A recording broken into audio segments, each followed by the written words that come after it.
Welcome everyone to today's episode of Flat Tire Dan. As always, I want to thank everyone who has viewed and liked and subscribed to our YouTube channel, Flat Tire Dan. Hope you have enjoyed the content that we've been putting on there for you. We certainly have enjoyed making it, as silly as it may seem sometimes. But for today's episode, we've decided to start a series of videos or episodes that are focused on the outdoors, outdoor activities, places to do activities, mostly local to us, but some not so local, a couple hours away or whatever, and start, visiting these different places and experiencing them for ourselves, and obviously taking a bunch of pictures and videos like we always do, and then sharing that with you guys, the viewers, and hopefully you'll find that helpful. What kind of inspired this? Well, Triton and I love going on adventures. We love visiting new places. We love hiking. He loves swimming regardless of the time of the year that we go. I found this new kind of passion for photography and videography and landscapes and beautiful vistas and taking pictures, all of that kind of stuff, and sharing it with you guys. And so I decided to do a little research, online research of, maybe some new places we could go to, or maybe even some places that we've already been to. We just didn't really see the whole place, and when I got online, what I found is that there were certainly lists of places you could go. And a lot of these places in our area are surrounded by or surround historical events or monuments, right? Because of just where we're located geographically. And they did a good job of explaining the history.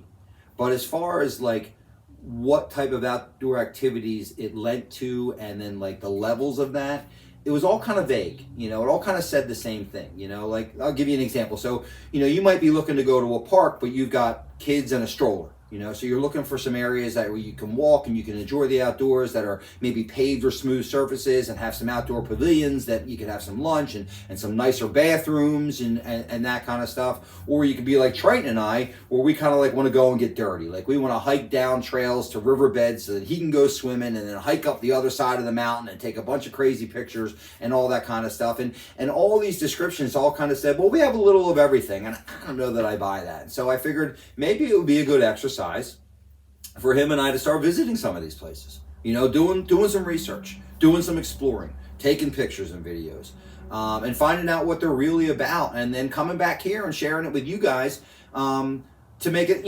helpful. Because like, I know for me, like, I don't know that I want to drive a half hour or 2 hours to a place that I'm going to get to, and it's really not going to be suited for what I want to get into, right? And so if someone has gone before me and kind of cleared that up for me a little bit, like, I'll take it. I'll take any type of help or inspiration I can get to get off the couch. And so we're going to start a series of videos here, kind of focused on that type of stuff. The first series is going to be, we're going to visit 3 separate park systems that are relatively local to us, and make 3, maybe 4 separate videos, because the one park system that we're going to visit is pretty big and very historical. So that might be a series of 2 different videos. But what connects these 3 park systems is that they're physically connected by something called the Perkiomen Trail, which is local to us here. So the Perkiomen Trail is what they refer to as a rails to trails system, meaning at some point it was a railway system. It was a railway bed. And then that railway system got abandoned, and the railroad tracks were cleared, and it was converted into hiking and biking and horseback riding trails for the public to use. And the Perkiomen Trail is local to us. It's about 20 miles long, and at one end is Valley Forge National Historic Park. At the other end is Green Lane Park, or Green Lane Reservoir Park, depending on where you look. And in the middle is Evansburg State Park. Now, it also connects to 5 other smaller kind of municipality parks, like playgrounds, that kind of stuff, where you can kind of park and just hike a mile if you want, or whatever, and kids playing on the playground and stuff like that. But the 3 big ones are the 3 that I mentioned. And so its origin, from what I was able to gather, was that this whole sort of Perkiomen Valley, the Perkiomen Trail follows the Perkiomen Creek, which is in the Perkiomen Valley, okay? So this whole Perkiomen Valley was originally inhabited by the Lenni or Lenape Indian tribe. They were sort of the indigenous people to the area. And in the early 1800s, or 1600s, I'm sorry, the European settlers started to come and settle there. And from what I read, it was friendly. Like they got along with the Indians got along with them, and they kind of helped each other survive together. And over, maybe 100 years or so, the area started to grow and industrialize it a little bit. It started to find its niche, like what its role was in providing to help the expansion of the new world, of this new country, right? And what that area lent to, like I said, from what I read, was the iron industry. And like shortly after getting into that, they realized that they needed something to facilitate transportation of raw materials in and finished materials out. And so the Reading Railway Company extended one of its existing rail lines about 20 miles to service the Perkiomen Valley in 1870, somewhere around 1870, and started servicing this industrial area. And that railway stayed in active use through 1978. Now it just wasn't always for like transportations of materials and stuff. They actually had connected some passenger cars, because back in the day that was the country, and so people would use the rail system to get out to the country to vacation or whatever. But anyway, it was up in use through 1978, and then it was abandoned. Like they just didn't need it anymore, so they abandoned it. And Montgomery County came in and they secured the purchase and the renovations, removing the railroad track and leveling out the areas and putting up guardrails and all kinds of stuff. And then securing property around it so that it would remain preserved open space. They spent about $7 million in 1980 money, which is a lot of money back then, to create the Perkiomen Trail program. And the actual trail was completed in 2003. And so, like I said, at either end there's a pretty large park, and in the middle there's a large park. And so the first park we decided to visit was Green Lane Reservoir Park. Now, obviously, it's a park that surrounds a reservoir. A little history there is that I guess it was in the 1920s, the Philadelphia Suburban Water Authority realized that there was a necessity for a reservoir, a clean water reservoir, out in that geography to service, the people that live there. And so they started planning the reservoir system out there in 1929. And over a period of 4 or 5 years, they were able to get the county to dedicate 425 acres for them to build a dam at the end of the Perkiomen Creek, and then a reservoir to service the people that live there. And that dam construction started in 1939. Now, the entire reservoir and dam completion didn't happen until 1957. Like, it was a pretty big project, and they were kind of limited of the technology of their time, so it took them about 18 years to complete the project. But when they did, still all kind of owned by the Suburban Water Authority, the Water Authority opened up the borders to the reservoir for locals to fish and hike and camp. It was limited and it was rough, but they said, hey, listen, if you want to access the reservoir, feel free. And it stayed that way for quite some time, where it was just, it was very sort of vague about, rules and regs and stuff, and people just could kind of visit as they wanted. And then in 1993, the Water Authority decided that maybe they wanted to get out of the park business, right? And so they went back to Montgomery County, who had originally given them the property, and said, listen, let's do something together. Let's create a park system around this reservoir where we can also provide, like, boating and camping and like, real active, maintained trails and maybe some park sites and stuff like that, and really allow this lake, for better terms, to service, the community. And so in 1993, the County Parks Department came up with a deal with the Water Authority and created Green Lane Reservoir Park. The park's open year round.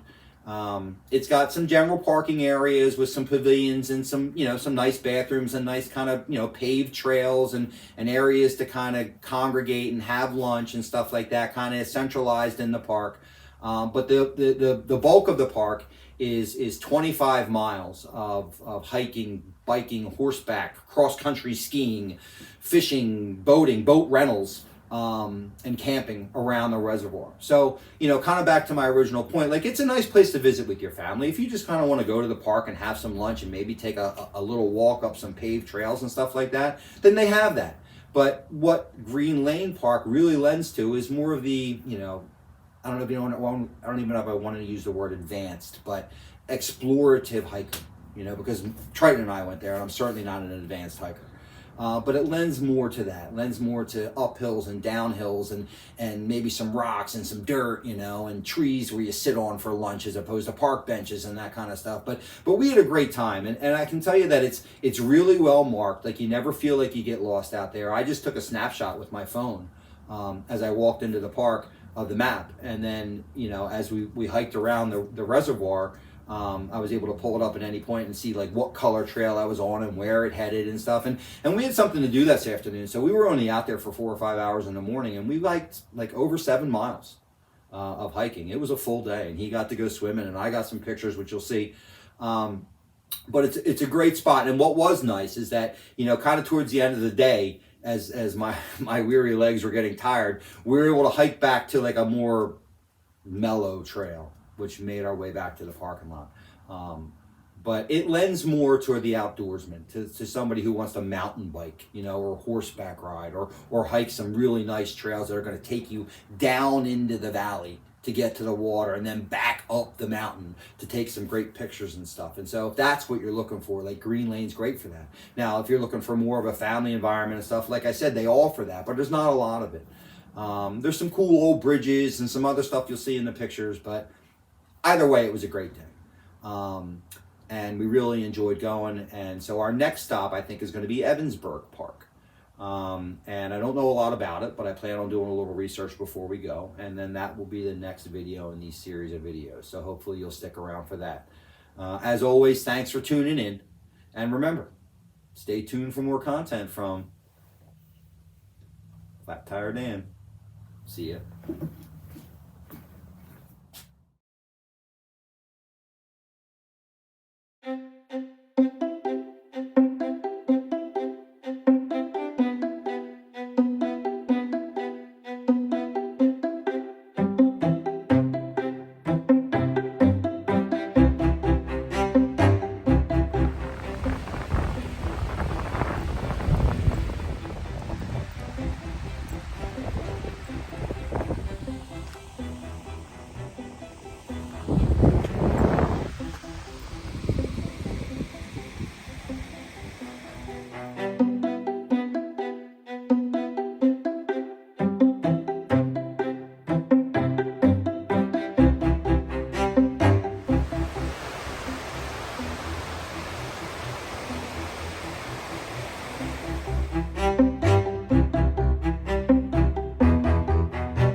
Hey, good boy.